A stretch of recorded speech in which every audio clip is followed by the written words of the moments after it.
In today's video, I'm going to teach you how to delete a company in QuickBooks.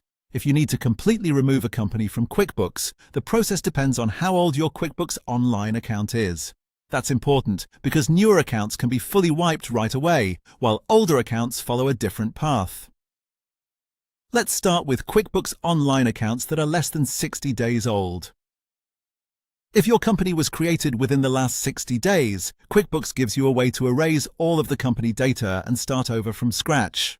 To do this, first log into QuickBooks as an admin, since only an administrator can complete this action. Once you're signed in, go to your browser's address bar. At the end of the current QuickBooks URL, you'll see a word such as Homepage or Things Done. Replace that ending with Purge Company, then press Enter on your keyboard. This opens the Company Purge page. At this point, QuickBooks will display a warning message. Take a moment to read it carefully, because this action is permanent. Purging a company means all of the data in that company will be erased. If you're sure you want to continue, type Yes in the confirmation box, then click OK.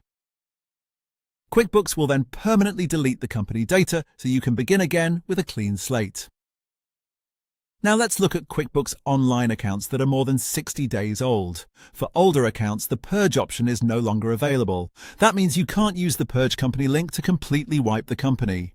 Instead, if you want to fully delete the company, you'll need to cancel the QuickBooks subscription tied to it. To do that, click the gear icon to open Settings. From there, select Subscriptions and Billing. Find your current plan, click Cancel Subscription, and then follow the on-screen prompts to confirm the cancellation. It's important to understand that in this case, cancelling the subscription does not instantly erase all company data on the spot.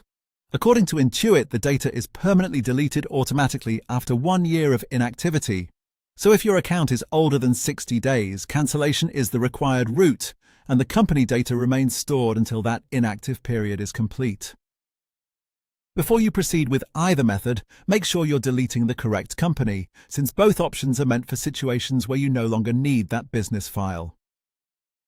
And that's how to delete a company in QuickBooks.